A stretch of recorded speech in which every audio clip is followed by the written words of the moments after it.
Hi bro, hi sir பேச நல்ல புத்தியை கொடுங்க ஆண்டவரே, நல்லா ஞானத்தை கொடுங்க ஆண்டவரே, எக்ஸாமுக்கு நல்லா படிக்கணும், எனக்கு எல்லாம் மறந்து போயிடுது, ஞானமே இல்லை, புத்தியே இல்லை அப்படின்னு சொல்லி ஜெபம் பண்ணியிருந்தீங்கன்னா இமீடியட்டாக இந்த வார்த்தையை நான் உங்களுக்கு கொடுக்குறேன். அந்த வார்த்தையை வச்சு ஜெபம் பண்ணுங்க, அந்த வார்த்தையை ஃபாலோ பண்ண ஆரம்பிங்க, அதெல்லாம் ஆட்டோமேட்டிக்காக வந்துடும். உடனே நீங்கள் நினைக்கலாம் கர்த்தருக்கு பயப்படுத்தாதான் ஞானத்தின் ஆரம்பம் அப்படின்னு சொல்லிட்டு அதுதான் பிரதானமாக இருக்குது. அட் த சேம் டைம் மனுஷனுக்குலாம் பயப்படுறீங்க, அவருக்கு பயப்படுங்க. அட் த சேம் டைம் இன்னொரு வார்த்தையும் சொல்கிறார், வார்த்தைக்குள்ளே போட்டால் அதுக்கு முன்னாடி கொஞ்சம் அடக்கி வாசி அப்படின்னு சொல்லி கேள்விப்பட்டிருக்கீங்களா? நிறைய பேர் சொல்லுவாங்க, ஏன்னா நிறைய பேர் சொல்லியிருக்காங்க கர்த்தரை ஏற்றுக்கொண்டதுக்கு அப்புறமோ அதுக்கு முன்னாடி சம்டைம்ஸ் கொஞ்சம் அடக்கி வாசிப்பா அப்படின்றார் ஆண்டவர்.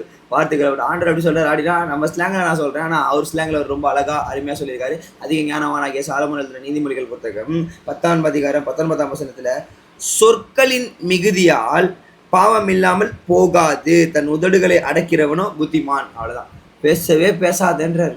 ஓகே, நான் சும்மாவே ரொம்ப பேசுவேன்.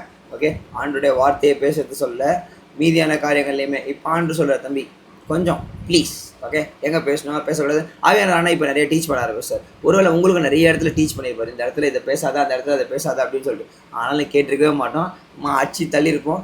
அதனால் ஆபத்து என்ன, பாவம் இல்லாமல் போகாதான். அது பாவமா? இன்னாண்டவர் இதெல்லாமா பாவம்?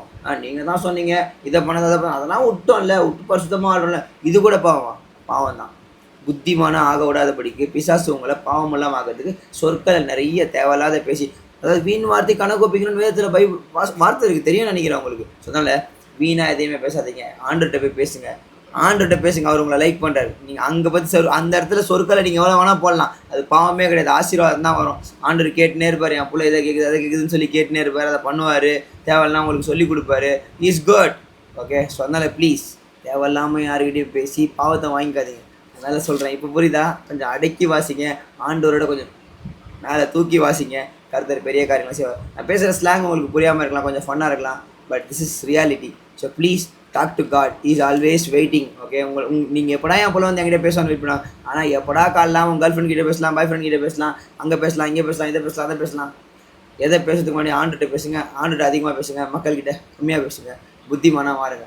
புத்தி கிடைக்கணும், ஞானம் கிடைக்கணும்னா இதுதான் வழி. புரிஞ்சிருக்கும்னு நினைக்கிறேன். பொருளாக திரும்ப கேளுங்க, ரொம்ப தெளிவாக புரியும். கர்த்தர் ஆசீர்வதிப்பார். அதுக்கு முன்னாடி ஒரு சின்ன ப்ரேயர் பண்ணிட்டா, அன்பின் தேவனே அப்பா, இந்த வீடியோ பார்த்த இந்த பிரதர் இந்த சிஸ்டர் தேவையில்லாத எங்கன்னா எதனா பேசியிருந்தாங்கன்னா என்ன மாதிரி ப்ளீஸ் ஆண்டர் அவங்களையும் ஆசீர்வதிங்க. அந்த இடத்துல அவங்களுக்கு ஞானத்தை கொடுங்க, பரிசுத்தாவியான வழி நடத்துங்க, புத்தியை கொடுங்க ஆண்டவரே. சொற்களின் மிகுதியாய் பாவம் அதிகமாகவும் நாங்கள் பார்க்குறோம், பாவம் வராதபடி அவங்கள பாதுகாத்துக் கொள்ளுங்க, பலப்படுத்துங்க. நடத்துங்க சகலத்தின் தாழ்த்தின வெறுமையாக ரோப்பு கொள்கிறேன் இயேசுவின் நாமத்தில் பிதாவே, ஆமென். பிரதர் சிஸ்டர் கவலைப்படாதீங்க, அவர் அவங்க கூட இருக்காரு, அவர் கூட பேச ஆரம்பிங்க. இந்த நாள் இல்லாங்க கர்த்தருக்கு சோத்திரம். ஆமென். இல்லையா? Love you, God bless you.